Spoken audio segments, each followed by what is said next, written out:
வணக்கம். இன்னைக்கு ஒரு புது விஷயத்த பார்க்க போறோம். பரவலா இன்னைக்கு யார கேட்டாலுமே சரி, அவங்க சொல்ற வார்த்தை ஒரு மாரியா வயிறு உப்பசமா இருக்கு, வயிறு எரிச்சலா இருக்கு, எனக்கு அல்சர் இருக்கு அப்படின்னு யாருன்னா, ஒரு காலத்துல பெரியவங்க மட்டும் தான் சொல்லிட்டு இருந்தாங்க. இப்ப சின்ன குழந்தைகள்ல இருந்து கூட இந்த விஷயத்த சொல்ல ஆரம்பிச்சாங்க. சோ, அதற்கு நெறைய காரணங்கள் சொல்லிட்டு இருக்காங்க. நடைமுறையில இருக்கக்கூடிய உணவு வகைகள் அப்படின்னு சொல்லிட்டு இருக்காங்க. பட் இதெல்லாம் நிவர்த்தி பண்றதுக்கு ஒரு தீர்வு இருக்கா அப்படின்னா, கண்டிப்பா இருக்கு. அதுதான் நம்முடைய பிஜி ஃபார்மா மூலமா வழங்கக்கூடிய பிஜிஜிஎஸ் ஜெல் அல்சர் டானிக் அப்படின்னு சொல்லுவாங்க. இது நீங்க கண்டிப்பா எங்களுடைய லிங்க்ல பாத்தீங்கன்னா முழுமையான டீடைல் கிடைக்கலாம். சோ இப்ப மெயினா என்ன விஷயம் அப்படின்னா இந்த அல்சர் அல்சர் அப்படின்னு சொல்றோம் இல்லையா? இது என்ன? இந்த அல்சர் அப்படிங்கிறது இது குடற்புண். குடல்ல ஏற்படக்கூடிய புண் தான் இந்த அல்சர். அதாவது வயிற்றுப்புண் அப்படின்னு சொல்லக்கூடியதும் இந்த அல்சர் தான். இரைப்பை இந்த சிறுகுடல் சார்ந்த இந்த செரிமான பகுதியுடைய உட்புறத்துல மேற்பகுதியில ஏற்படக்கூடிய புண் அல்லது காயம் தான் குடற்புண் அல்சர் அப்படின்னு நம்ம சொல்றோம். இந்த நோய் என்னன்னா இந்த வயது வரம்பே கிடையாது. எல்லாருக்குமே கண்டிப்பா வரக்கூடிய ஒரு விஷயம்தான்.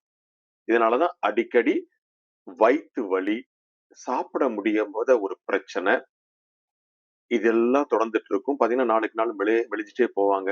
ஒரு மாதிரியா எப்பவுமே ஒரு ஒரு கஷ்டத்திலேயே இருப்பாங்க. சரி, இந்த குடற்புண் ஏன் ஏற்படுது, எப்படி ஏற்படுது அப்படிங்கிறதுக்கான காரணத்தை கொஞ்சம் மெயினான காரணத்தை கொஞ்சம் பார்க்கலாம். மெயின் புகை பிடிக்கிறது, புகையிலைய பயன்படுத்துறது, அடுத்தது மது அருந்துறது, கேஸ்ட்ரிக் சொல்லக்கூடிய வாய் கோளாறு. பொதுவா அந்த உணவு, அதுலயும் குறிப்பா அந்த மதிய உணவ சாப்பிடாமயே இருக்குது. சரி, இன்னைக்கு நிறைய ஒர்க் இருந்துச்சு. இந்த ஐடி பீப்புள்ஸ் பாத்தீங்கன்னா ஒர்க் பண்ணிட்டே இருப்பாங்க. அவங்களுக்கு டைம் போறது தெரியாது. ஏதாவது ஒரு நொறுக்கு தீனிய சாப்பிட்டு மதிய உணவை ஸ்கிப் பண்ணிருவாங்க.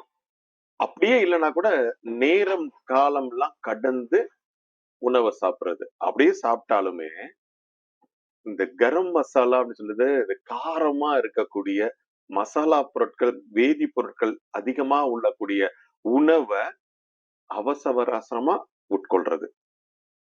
இன்னொரு விஷயம் கூட சொல்லலாம். இந்த பெயின் கில்லர்ன்னு சொல்லுவாங்க. இந்த வலி நீக்கக்கூடிய மருந்துகள்.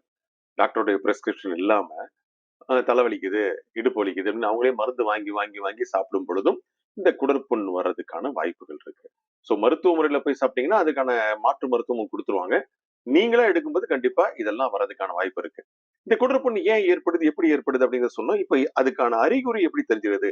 எனக்கு அது இந்த குடற்புண் இருக்குமா அப்படின்னா, ரொம்ப சிம்பிள். வயித்துல எரிச்சலோட கூடிய ஒரு கடுமையான வலி வந்து வந்து போயிட்டு இருக்கும். நெஞ்சு கரிக்குது, நெஞ்சு ஒரு மாதிரியா எதுக்குது, நெஞ்சு கரைச்சலா இருக்கு அப்படின்னு சொல்லக்கூடியவங்க. வயிறு என்னமோ உப்புசமா இருக்கு. சாப்பிடவே இல்ல. கொஞ்சம் தான் சாப்பிட்டேன். வயிறு பயங்கர உப்புசமா இருக்கு அப்படின்னு சொல்லுவாங்க. மத்தியானம் சாப்பிட வாப்பா அப்படின்னா, இல்ல பசியே இல்ல, ஒண்ணுமே இல்ல. எனக்கு ஒரே ஒரு தோசை மட்டும் குடுத்துருங்க. ஒரே ஒரு இட்லி மட்டும் குடுத்துருங்க போதும் அப்படின்னு சொல்லுவாங்க. இது என்னன்னா, அ இந்த குடற்புண் வகையில நெறைய இருக்குது. அந்த குடற்புண் வகையில என்னென்னங்கிறத ஒரு பேசிக்கான திங்ஸ் பார்ப்போம். உ உணவு குழாய். உணவு குழாயிலிருந்து வாயிலிருந்து இரைப்பைக்கு செல்லக்கூடிய வழியில ஏற்படக்கூடியது தான் இந்த உணவு குழாயில ஏற்படக்கூடிய அல்சர்ன்னு சொல்லக்கூடிய புண். அதே மாரி கீழ் வயிற்றுப்புண் அப்படிங்கிறது இந்த வாயு கோளாறுல ஏற்படக்கூடியது.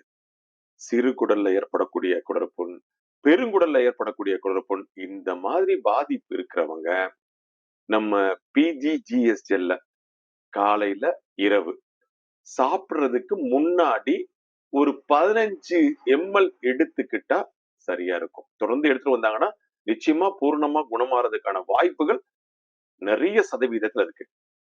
சோ சில பேர் என்னன்னா, அந்த வாயில புண்ணு அதிகமா இருக்குன்னு சொல்லுவாங்க. இப்ப காரம் வேணாம், அல்சர் இருக்கு அப்படின்னு காட்டுவாங்க. உதட்டுக்கு கீழ சைடுலாம் காமிச்சிட்டே இருப்பாங்க.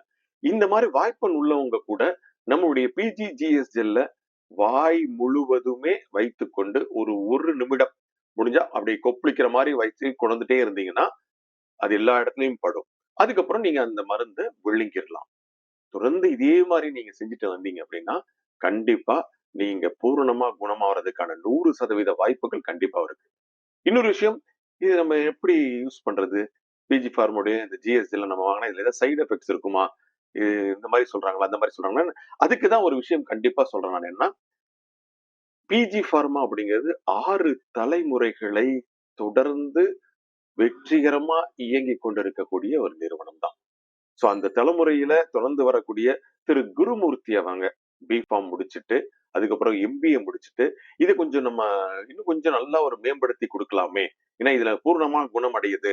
இத நம்ம இன்றைய காலகட்டத்துக்கு ஏத்த மாரி அ டெக்னிக்கலா ஏதாவது ஒண்ணு குடுத்தா சரியா இருக்கும்னு சொன்னா, இந்த கேப்சூல் வடிவத்திலயும், அதே மாரி லிக்விட் வடிவத்திலயும் இத பாட்டில் பண்ணி உங்களுக்காக குடுத்துட்டு இருக்காங்க. ஸோ பிஜி ஃபார்மா அதாவது இவங்களுடைய அந்த 6 தலைமுறைய பத்தி சொல்லணும்னா, 1927ல இவங்களுடைய இடம், இப்போ அந்த அரண்மனை இருக்கும் இல்லையா? அந்த இடத்துல இருந்து மருந்துகள், சித்த மருந்துகள் அனுப்புறதுக்காகவே அரசாங்கத்தினால சிவதாபுரத்துல ஒரு தபால் நிலையமே அமைச்சு குடுத்துருக்காங்க. அது இல்லாம இவங்க இந்த இந்திய சித்த மருத்துவ வைத்திய மாநாட்டுல இவங்களுடைய இந்த மருத்துவ பொருட்களுக்கு முதல் பரிசு, தங்கப் பதக்கம், சான்றிதழ் இந்த மாரி நெறைய வாங்கியிருக்காங்க. குறிப்பா 1937ஆம் ஆண்டுல இங்கிலாந்துடைய 6ஆம் ஜார்ஜ் மன்னர் அவங்க இவர்களுக்கு உயரிய விருதான கார்னேஷன் மெடலையும் குடுத்திருக்காங்க. இந்த மாரி நெறைய இடங்கள்ல, நெறைய ரேஷன்ல எல்லா இடத்துலயும் கொண்டு போய் குடுத்துருக்காங்க. இதுக்காக தனியா லைசென்ஸ் குடுத்துருக்காங்க. இந்த மாரி பல விஷயங்கள் குடுத்திருக்கிறதுனால தான், இது தொடர்ந்து சக்சஸ்ஃபுல்லா எந்த சைட் எஃபெக்ட்ஸ் இல்லாம இருந்துட்டு இருக்கு.